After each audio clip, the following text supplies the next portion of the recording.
All right, gang, I have a vintage fragrance haul for you today. And recently I attended an estate sale and there was a lot of fragrances that I had to come up with some prices. And there was several fragrances that I saw, but I couldn't really take a look at everything. But I was asked to pay $25 per fragrance. And if I got the whole lot, which I did see some expensive things in there, I would get a nice little bag of minis as well. So I've got several fragrances here. I'm assuming it's about 25 of them, maybe 20. They're classics. Some are older than others, obviously. We've got women's and men's together. And then I'm going to go through a big bag of mini perfumes as well that I got with all of these. So at $25 each, there's a few fragrances I saw in there which made me get excited about it and wanted to get it. Most importantly, these two. Without a cap, obviously this doesn't really need a cap, but it's got its own little cap. But this is Tsar by Cartier. This is Escada Pour Homme. Got the name under there. So this is Tsar. I've been wanting a bottle. I actually wore this in the early 90s. But honestly, I did report on the fact that Cartier is actually re-releasing these for, consumers to buy. So this is coming back in a new presentation because it was already selling at their boutique in Paris as a collection extraordinaire fragrance, but now it's being re-released. But I still wanted a bottle. I finally have it. And then, of course, this long discontinued Escada Pour Homme. So after I saw those, I knew I wanted to take a crack at this. So we're going to go ahead and smell the fragrances. I'm going to tell you a little bit about the fragrances, and I'll give you my opinion on these. I'm hoping these are not turned. I haven't got my nose on everything. I've got my nose on a few of them. So what I smelled, they were pretty decent in smells, but I'm really going to dig in right now and tell you all about them. So we're going to start off first with a bottle of Davidoff's Cool Water. So first things I noticed was, look at the name on the front here. Davidoff is, look at the difference. So I pulled out my Davidoff Cool Water and I'll show you the difference. And then I'm also going to show you the details on the bottom because they are different. So here's Davidoff currently. This is fairly modern. This is Davidoff vintage, well, older. Now also the shade of the Davidoff and also the eau de toilette is a bit gray, whereas here it looks a bit different. You know what, I'm going to move this bag of mini samples down below so that it doesn't get in the way of the camera. But as you can see right there, that shading of the eau de toilette and the name is different than this. This is a bit gray.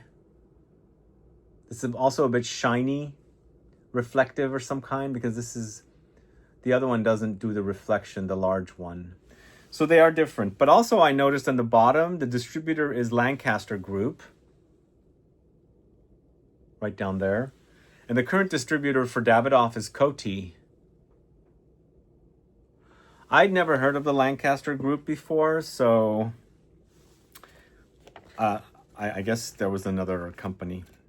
So I looked up the code on the bottom, batch code, and it gave me 11/27/2024, which I doubt that because Coty's been producing these fragrances for a while, but it did say it repeats every 10 years. I don't know when they changed the logo from that Davidoff to this Davidoff, but it is changed. Let's go ahead and quickly smell this, hoping it stays, it's smelling great.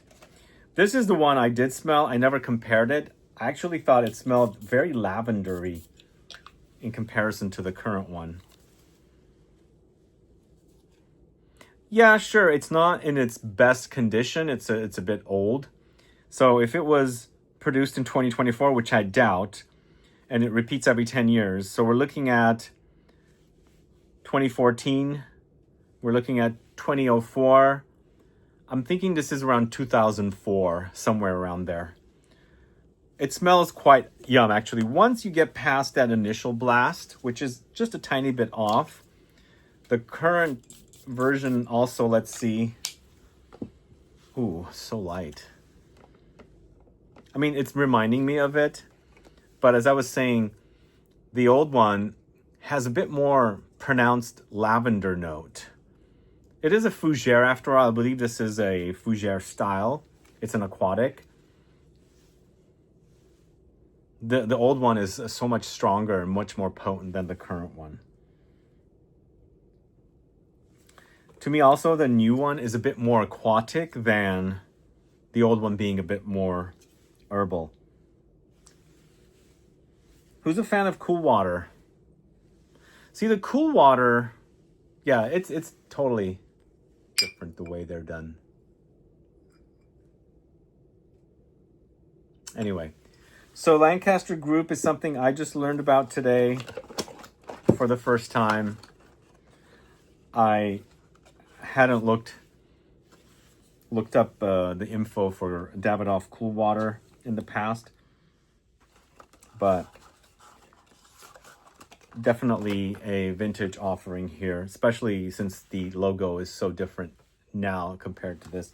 The only thing I didn't look is the bottom of the bottle on the new one. Let's look at that one as well. Yeah, I did look, but I didn't show it to you guys. Right there. So there are differences. All right, let's move on to the next fragrance. Remember, these were purchased for $25 each. So we've got a bottle of Fahrenheit. Christian Dior's Fahrenheit. Well, now it's just Dior. Christian Dior, just Dior. Look at the caps. The caps are different. So different. And you could see the eau de toilette is like really present right there. And that one doesn't show the eau de toilette. So on the bottom, so I looked this one up. Excuse me. This is manufactured in December 2016, so almost 10 years ago. So it is not that old. It's fairly new, but it didn't give me the message of this being repeated every 10 years. So it's just under 10 years old. I did get a bit of more robustness with this.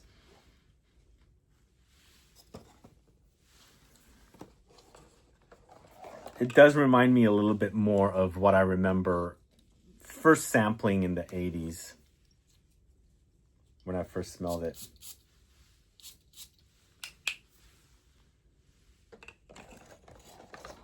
Definitely the new one's a lot fresher.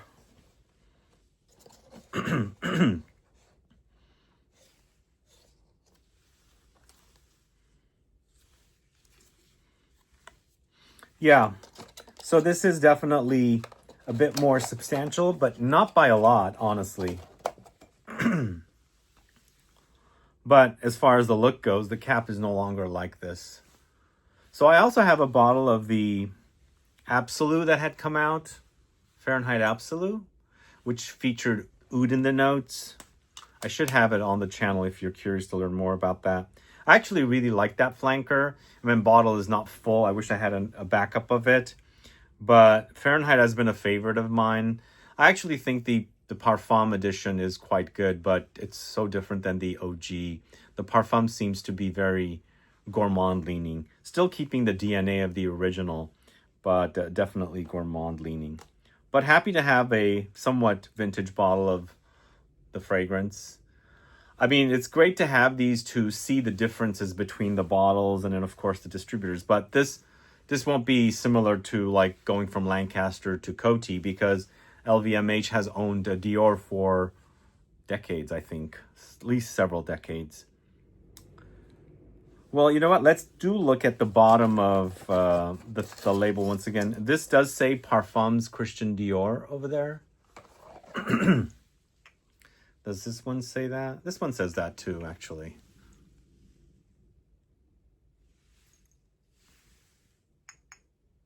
So anyway, big fan of the Fahrenheit series of fragrances.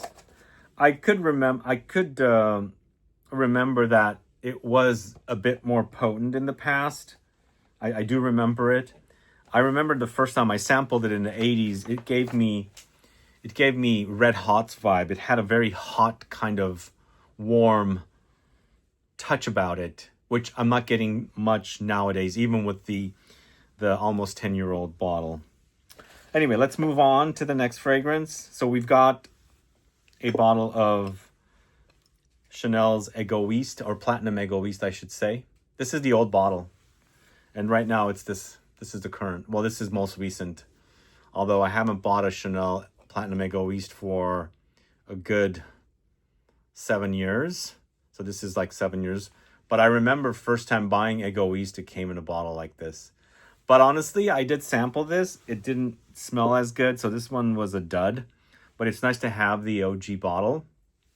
But also, something that I noticed with this bottle, it's engraved in the bottom, like it's got the engraving on the actual glass. Whereas now, it's a sticker. So they don't do that anymore. So it must have cost a lot more money to do that. Now they just put a sticker right here. But in the past, it's nicely engraved on the glass. You can feel the engraving. So this is Chanel's Platinum Égoïste. It was launched in 1993. Well, I remember that. Fahrenheit was 1988. Cool Water, also around the same time, I believe. I don't have the dates written down for everything. So this is 1993, Platinum Égoïste. And also Escada Pour Homme was 1993. Tsar was the late 80s, I believe, 89. But let's smell this again. So I first wore the Platinum Égoïste around 93 when it was first launched. But this did seem like it was turned when I first smelled it. Yeah. I mean, you still remember the OG fragrance. It's not in its best condition. It is a freshie. I mean, you can get an idea. It's quite aromatic and spicy. It's also metallic because it's Platinum Égoïste, you know, the kind of cold, icy kind of experience. Sure, it smells like the original. I mean, what I'm saying is, sure, it smells like what you're supposed to smell. But let's smell the current.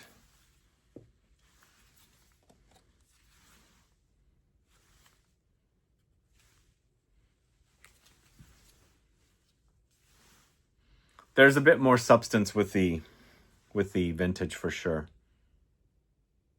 Unfortunately, with this version, it didn't have any kind of batch numbers, batch codes or anything. Wow, man, Chanel. Seriously, look at this. Look at this freaking thing. It's they've got a trademark on their logo, the Platinum, the Égoïste, the Chanel. Everything is like freaking trademarked. Don't ever use those. We own the trademark on all of them. You see it? I've never seen that before on any fragrance. No, I haven't. It's not on the current one. Yeah, this one's sadly not in the best condition, but it is nice to have to see what they used to be, what they used to come in bottles like this. This came after the original Égoïste, and then before this they had Bois Noir, which Bois Noir became Égoïste. And Bois Noir is one of those unicorn fragrances. If you can get your hands on it, cherish that thing up. That's one of the things I'm looking forward to finding, and eventually I will find it. I mean, especially now that I found Tsar and Escada Pour Homme. Those were needing to be added to my collection. I wish the Escada Pour Homme came with a cap. Sadly, it's not, so now I'll have to look for a cap. But let's talk about Tsar. So Tsar is a fragrance I wore around the same time as Égoïste, and Tsar was gifted to me by relatives. And it was this fougere idea once again. Although Tsar was launched in the late 80s, I think it was late 80s. I think it was launched in the late 80s, and I wore it in the early 90s. around the same time as Platinum Égoïste. But it's a fougere style, kind of green leaning. A lot of these also are testers.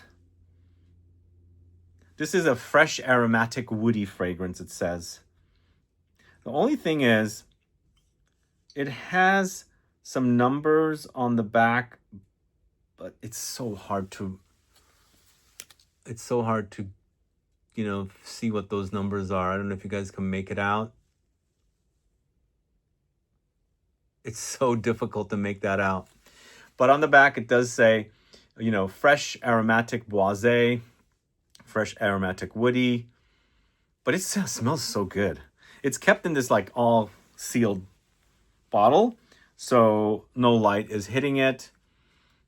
So I couldn't look up when this was manufactured, but the fragrance was discontinued for a long time. But really awesome. It's a fougere style, but more woody, spicy, green leaning. I had gotten tired of this. I don't know why. For some reason, I don't do that now, but when I was wearing it after it was gifted to me by family, I felt it was a bit mature at that time. I don't know why. Because from the 80s to the 90s, fragrances were changing. And after I got through the bottle, I was like, this is definitely not for me. I better move on to something a bit more young. But I don't know why I thought that at that time, but I absolutely love the fragrance. And again, there's a few videos on this fragrance on the channel. I actually was in Paris like 3 years ago and went to the Van Cleef & Arpels boutique, and there they have a, next to the, you know, Van Cleef & Arpels boutique, which is a jewelry brand, obviously, there's a perfume boutique, and there they had exclusively selling Tsar, Pour Homme, and Van Cleef in the La Collection or Collection Extraordinaire bottles. But now they're re-releasing those fragrances in signature line fragrances, and I have a feeling Van Cleef & Arpels is probably going to bring back more. I'm hoping Midnight in Paris will come back, but this along with Van Cleef and Pour Homme, and there's one more fragrance, is it called Gem? Those 4 of them are coming out again, and I'm looking forward to getting their latest offerings of this. But to me, this smells so good. Doesn't even smell like it's gone bad or anything. It smells really in great condition. So glad to have this, because especially for the bottle, I'm so happy for that. And it's actually a very Art Deco bottle, by the way. Really Art Deco. And Pour Homme originally came in this bottle as well. So let's go to Escada Pour Homme next. That was launched in 1993. I looked up the number that's on the bottom. Right there. So it says this was manufactured in 2022, which doesn't make sense because this is a discontinued fragrance from a long time ago. It got discontinued. So it repeats every 10 years. So first we're looking at 2012, 2002, and so this must have been manufactured around 2002 because the fragrance was launched in 1993. So it couldn't have been manufactured in 92, or maybe it did because maybe the fragrance was manufactured before, but most likely this was manufactured in 2002. Who's a fan of this fragrance? I don't know much about it. I just wanted to have a bottle because it isn't a long discontinued fragrance. And it's fairly in decent condition. It seems like an aromatic, woody, spicy fragrance, but there's some warmth in there. I'm smelling a lot of herbs along with some warmth and kind of maybe ambery warmth under there. And Escada doesn't make men's fragrances anymore. I remember wearing a few in the early 2000s and the late 90s. But yeah, this is actually pretty decent quality. I'm happy for having this. I just wish I had the cap. Then you can, you know, take nice photos of the bottles. But it's a great fragrance. It smells really great. It smells like a modernized kind of classic fragrance. It does have fougere qualities. The herbs are very pronounced as I'm smelling here. So the herbs are pretty potent, but really wonderful. I hadn't worn this, so this is fairly new to me, and I'm happy to have it. Who's a fan of this, or who wore it? And if you haven't worn it, have you looked it up? Does it sound great to you? Let me know. Add a comment below. So the next one, I think launched around the early part of, or maybe I think this was launched in 2006 from what I remember. This is Valentino Pour Homme.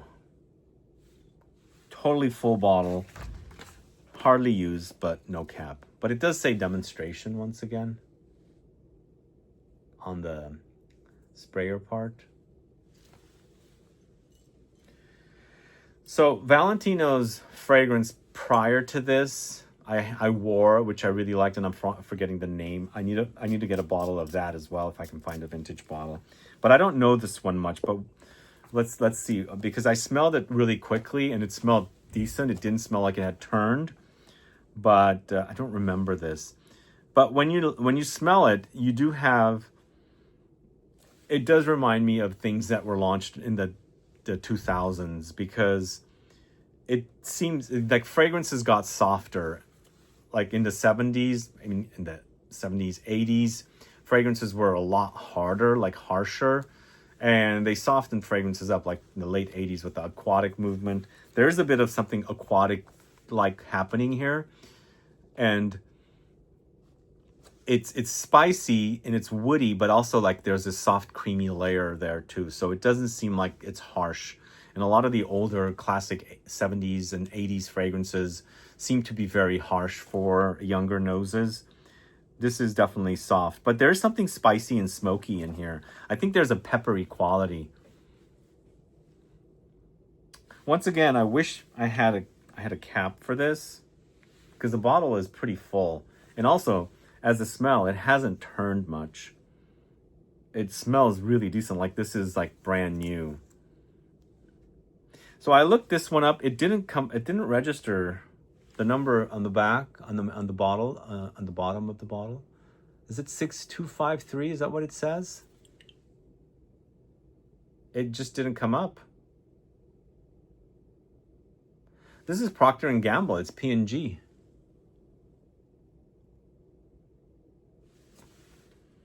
So Valentino right now is under L'Oreal. So after Procter & Gamble, it had moved to Puig. They launched the Valentino Uomo, and then the Uomo Intense. Those were really great under Puig. But once it got dropped and left for L'Oreal, I haven't really been into them.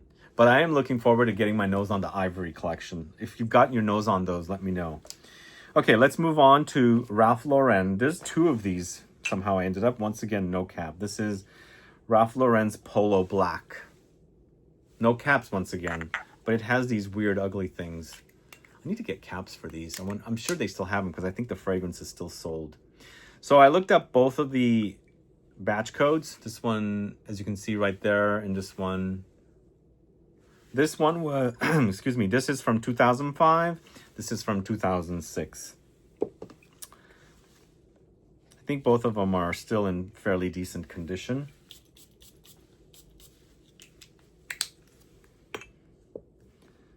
It does have a bit of a marine edge about it.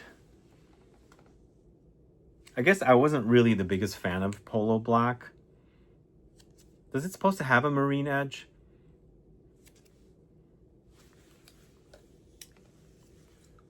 These are like just around 20 years old.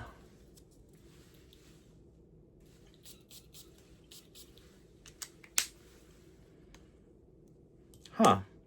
The second one, the younger one, I should say, is smelling a bit better. But why am I getting marine notes? Something is a bit aquatic marine here. If I need to get rid of one of them, I guess I could sell it, but obviously it doesn't have a cap, unfortunately. But I don't have much to say about Ralph Lauren's Polo Black. It's an eau de toilette. These are 4.2 ounce, 125 ml. This is not under L'Oreal. It's under Luxury Products LLC. I mean, they've gone through so many distributors. Like Cosmere was previous to this, most likely. Now it's under L'Oreal, obviously. But as you can see in the bottom there. All right. Next, a fragrance I completely had skipped. It's Burberry Sport for men. Who wore this? These bottles, the bottle designs, kind of unique. I think the spray for a minute. So I looked this one up, couldn't get anything about it. This is pretty zingy and also very juicy, citrusy. That's actually smelling really great. It hasn't turned at all. Once again, I think it's covered up in this black, but you know, you still have a little bit of a place where it sees the light, but it's very juicy, citrusy, and fresh, and also woody. I'm assuming there's some light aromatics thrown in there as well. Have you guys worn this one? I believe they used to have a women's and a men's, and this launched in 2010. Actually, that smells really, really good. I'm liking the plump juiciness of the citruses. Plump and pulpy. Okay. Now we've got a woman's fragrance. And I looked it up, and it's actually used to come in a different bottle. This is Givenchy number 3, which is a green chypre. Almost looks like a Hermes bottle. So I wonder if that's why they changed the bottle, because online the bottles look different. This is also, once again, a demonstration, so it's a tester. Who's tried this? This launched in 1970. I don't remember who the perfumer here is, or did I know? Yeah, I can't remember.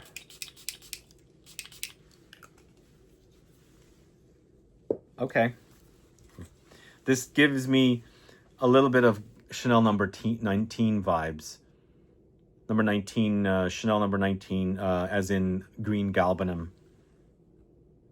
But super peppery, spicy also. But, you know, galbanum does provide a peppery spiciness. So I can see why that's on the peppery side.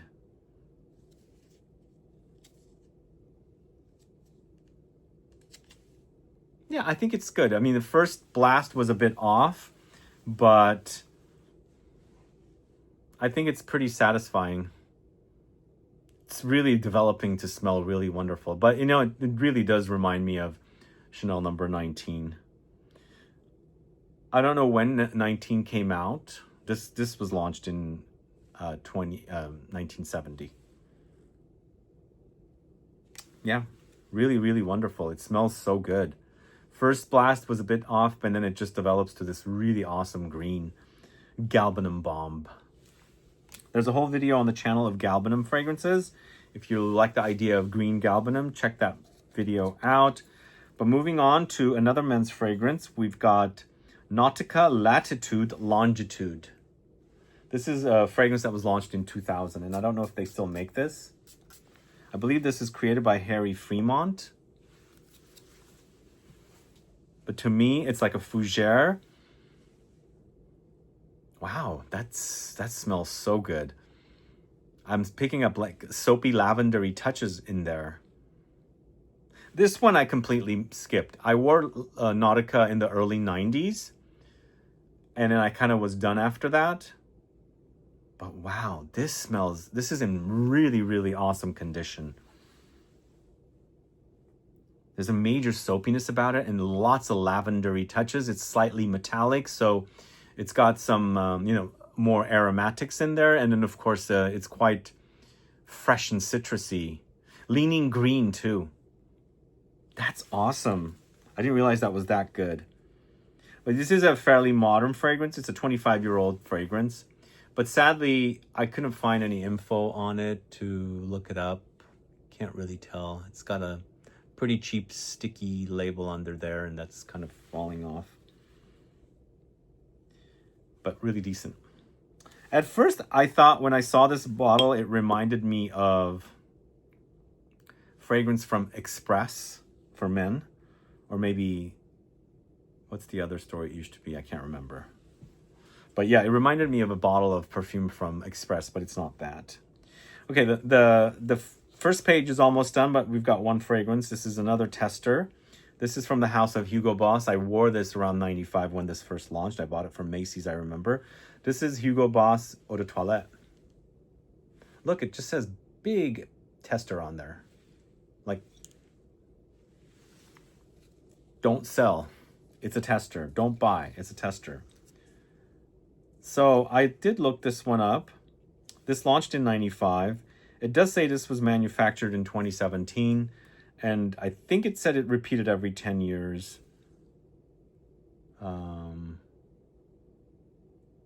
This does say Procter & Gamble also. Is that what it says? P&G? This is a 150 ml bottle. I wore this in 95. I remember really loving it. It was a really robust offering and very modern for when it launched in 95.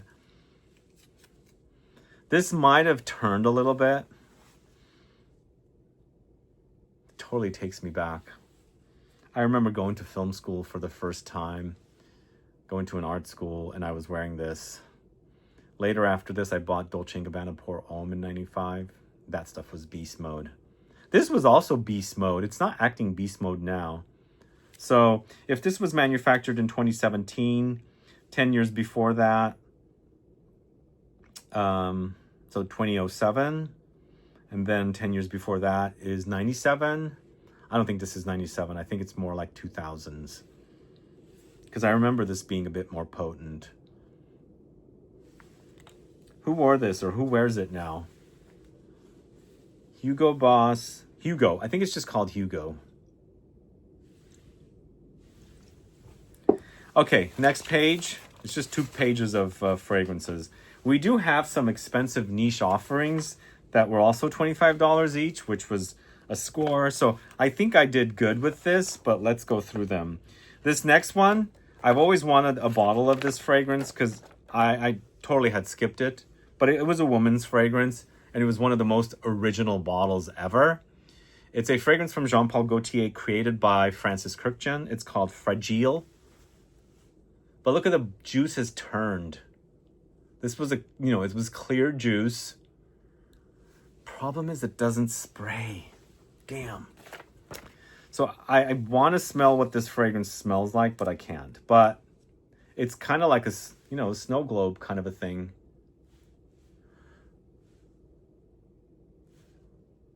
So I think you would see the gold flakes floating around a lot more, but I think those flakes have kind of turned the color of the bottle, the juice, into a dark reddish amber. And the problem is it doesn't spray. I think it's just, I might run it through water here and see if it does anything. I don't want it spraying my face. What a great idea for a bottle, but I think it was a flop as a fragrance. I don't know what it smells like, honestly. Press hard and briefly. Pression brève et énergique. That's in French. That's my French. This is a 50 ml bottle. Eau de Parfum. I had a hard time figuring out the batch code down there. But who's worn this? What do you guys think of this bottle? If it worked, it would be a little better. This is just like a show and tell kind of thing now. I can't even smell it. I do want to find a bottle that works, but honestly, sadly, it can't. It won't work. But let me know what you think about that bottle. Is it something that you would like to have? Have you worn it when it was not that color juice? Because that looks reddish. Okay, the next one is another woman's fragrance because the Jean Paul Gaultier was also woman's. It's Bulgari's BLV NOTTE pour Femme. Once again, no cap. I don't know anything about this fragrance. Nothing.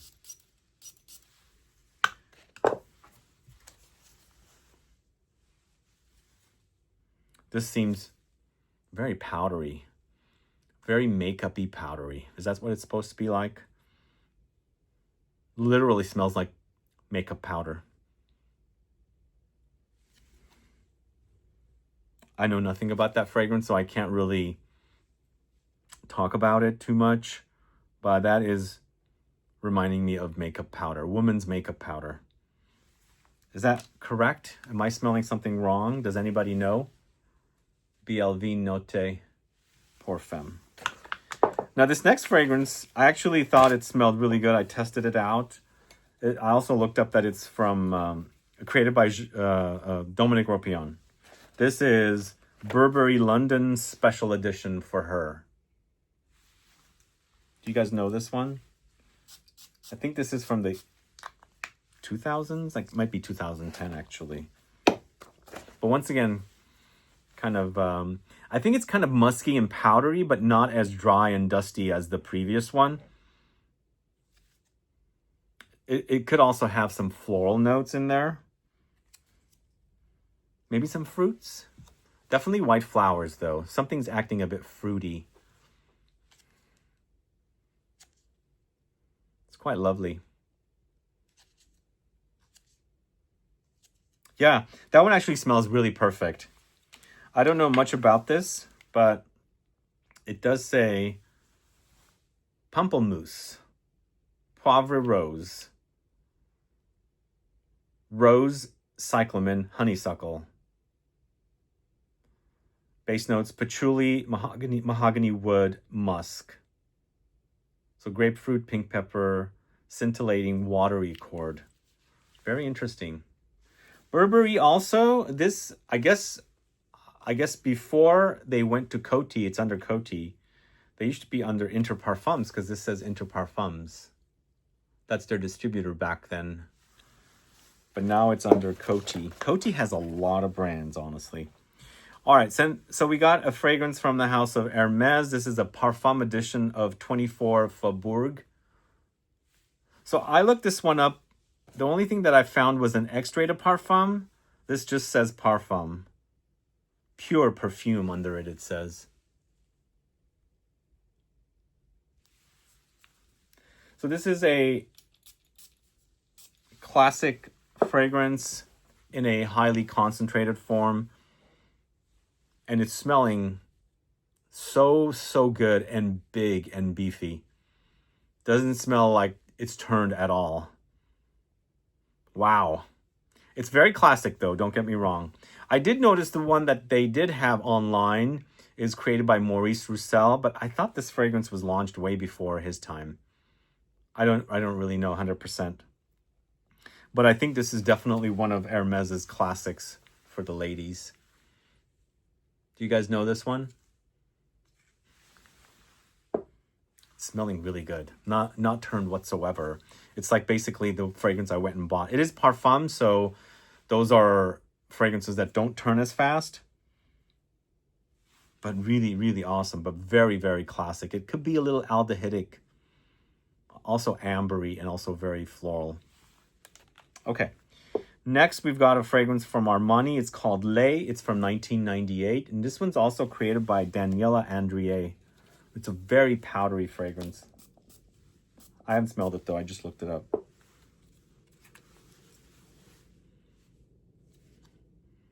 Oh, this one's not in good condition. No. Gone. That's in terrible condition. So sadly, the EGOISTE, Platinum Égoïste in the large bottle, it's not in a really good condition. And this one is also turned. Bummer. Doesn't smell good at all. Next one is from the house of Paris Hilton. This is Paris Hilton for men. I've never owned a Paris Hilton fragrance, and I think this is the original men's fragrance from Paris Hilton, which I think it's an aquatic, fruity, tropical thing. Is that correct? This is very watermelon smelling. Sweet and candied. Very young. Very young. But it smells good. I mean, I'm not saying it's my favorite fragrance, but it smells good as in it's not turned. it's not smelling off like the previous fragrance, which is a bummer. That one I'm pissed off about. I don't know if I would wear this because it reminds me of watermelon too much. It reminds me a little bit of, what's it called? Wave Child from Room 1015, but much more synthetic and much more sweet, I think. Yeah, I've never owned a Paris Hilton fragrance, but man, she makes a lot of money from her fragrances. Bottle's a bit kind of not really luxurious looking, so, but as I said, I don't know much about Paris Hilton's fragrances. All I know is she makes billions of dollars from it, or at least she made $1 billion from it. Is this true? I've heard. Okay, these two are, I think, expensive fragrances. So this is two fragrances from Ramon Monegal. Pure Mariposa, Ambra di Luna. Have you guys tried these? I know these are worth more, but I don't even know if they carry these fragrances anymore. Do they make them? Does the brand make them? Ooh, whoa. What is that? Woo! I don't know why, but it's reminding me of a honeyed honeysuckle that's like super strong and whoa. Okay, that first blast was whoa. It was almost like thickened citrus nectar, really juicy and sweet and honeyed.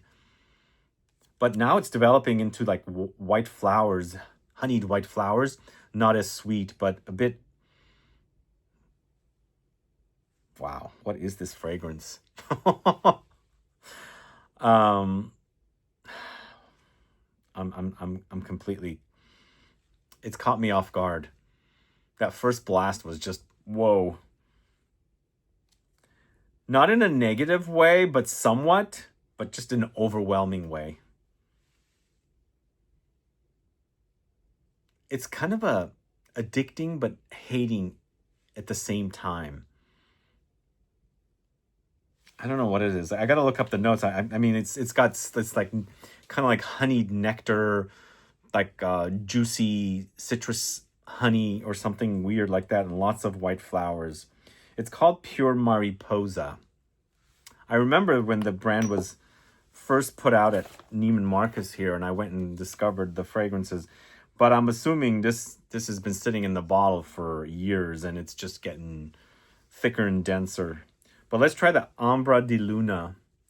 Now, I was mentioning in another video about Ramon Monegal's Mon Patchouli. I think it's in the Marine Fragrances video.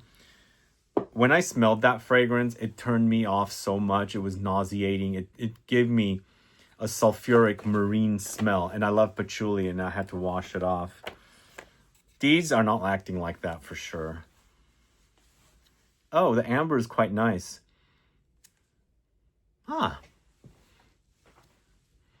Sweet and smoky, but not uber sweet like the previous one. Also very powdery. Oh, this is actually good. Really good.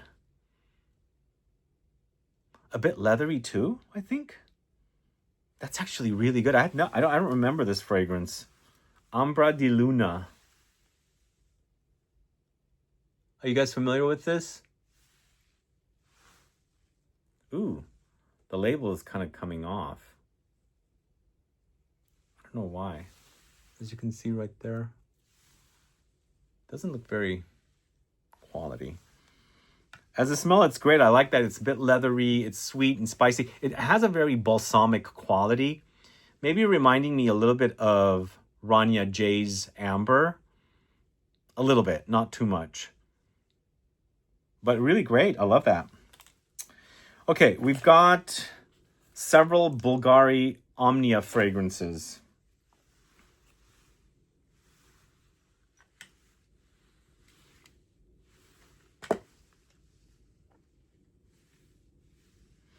I know nothing about this collection. This is brand spanking new to me.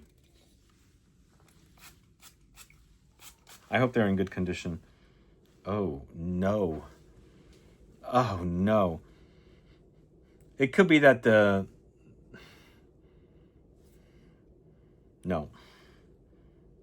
I'll come back to it. It could be that there's some of the perfume is staying in the place where it's sprayed out of. So it might have gotten old. I'll have to come back to it and try it again. But that doesn't smell good off the top. Oof, that's nasty actually. Ugh. Let's try the purple one. I think this one's called Omnia Amethyst.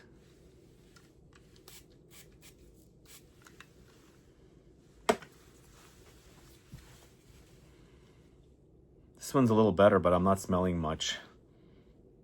Ah, it's getting there. Is it apple-y? These are all created by Alberto Morillas, by the way. But the thing is, the other one, the last one, I couldn't figure out what it was, which one. This one's smelling pretty decent, but first blast was not so pleasant. And then we've got this last one. I couldn't figure out what this one was.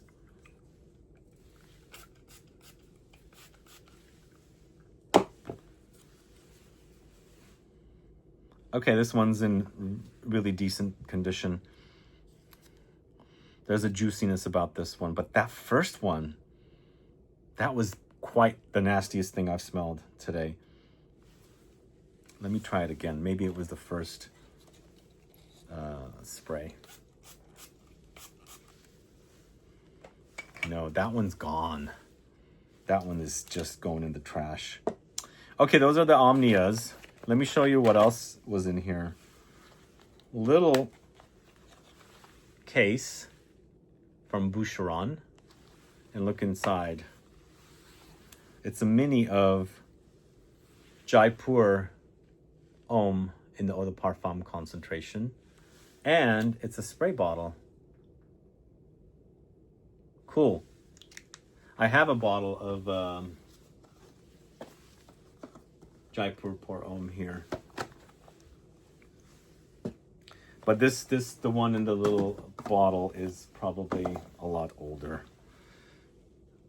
They do have info on the bottom, but it's can't really tell. It's really tough to read, but let's smell it. This is a 15 ml bottle, so I don't want to use it too much. It's a cute little mini with a sprayer, which is kind of cool. But I guess they had money at that time to create things like this. Oh, it's so good. I remember the first time I smelled this at Macy's, I was like, wow. It's Anique Menardo, who also around the same time created Boss Bottled, the OG. Ah, this smells so good. Oh, man. It's so thick and dense and spicy and warm. Oh my God, that's so good. Tiny little bottle. Okay, we've got a few more fragrances left. This one, it's a bit cracked. I don't want to touch it. I think this is L'air du... Well, it is L'air du Temps, I think, from Nina Ricci. You can see it right there. Oh, this is not good.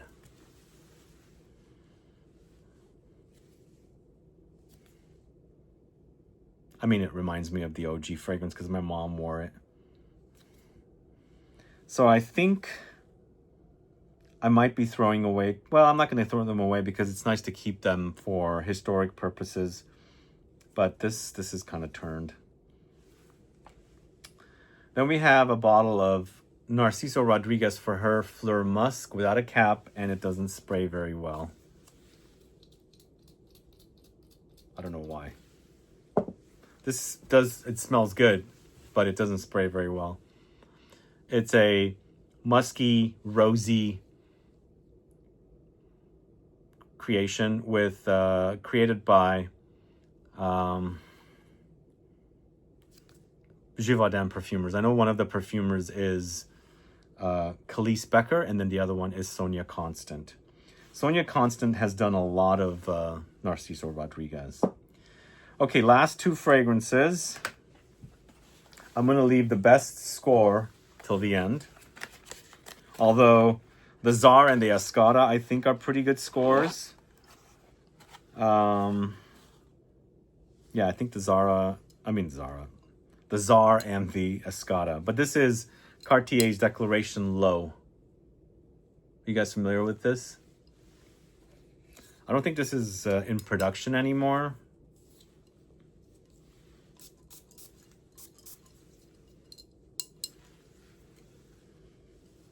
Wow. It has a little bit of the DNA of the OG Declaration, but this is super juicy and watery. I almost feel like there's grapefruit here.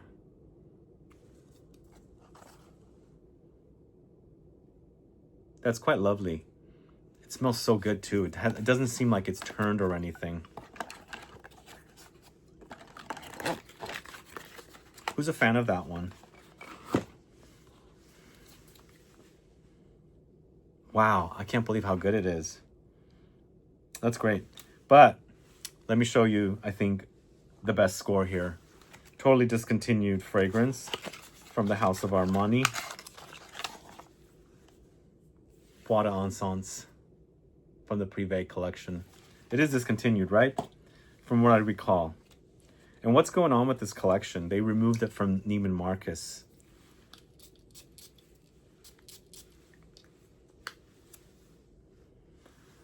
Okay, it's incense for sure. It's a lot of incense. It's, wow. Peppery and spicy incense. Really super intense. It smells like church. That's fantastic. So yeah, that's it. I didn't make a count of how many fragrances, and I'm actually going to show you a little bit of the minis that I received.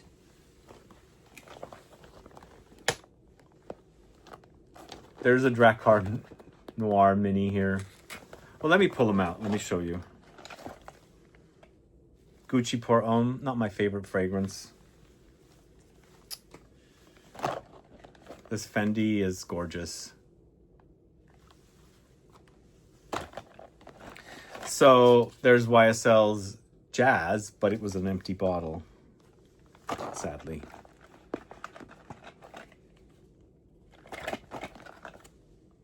Here's a Shalimar Mini.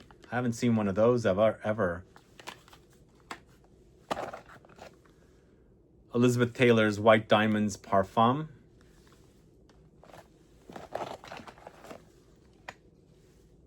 Safari Perfume. This is Cosmere Ink.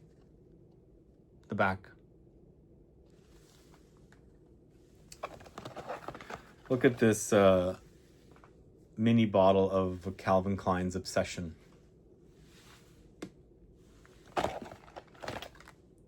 This is another one of those Gucci's.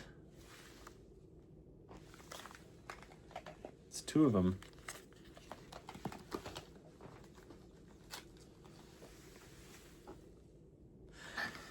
I've never shown you guys my mini collection. I do have a pretty big mini collection. Maybe one day we'll do that. But here's a Fahrenheit as well.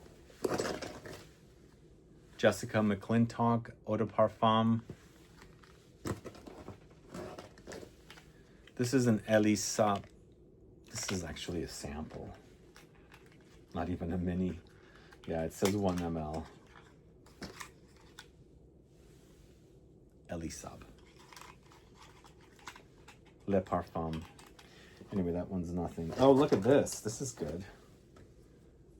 Fendi Uomo. Love that.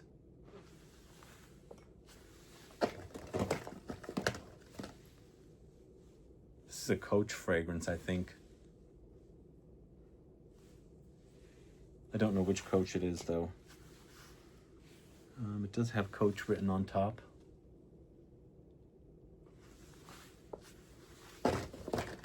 There's a small bottle of... Oh, it's a spray bottle as well.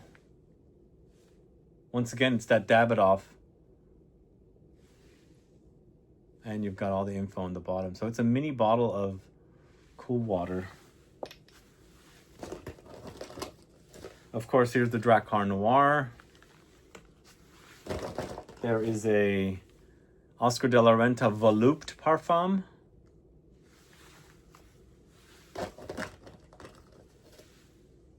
This is a Ralph Lauren tiny little bottle.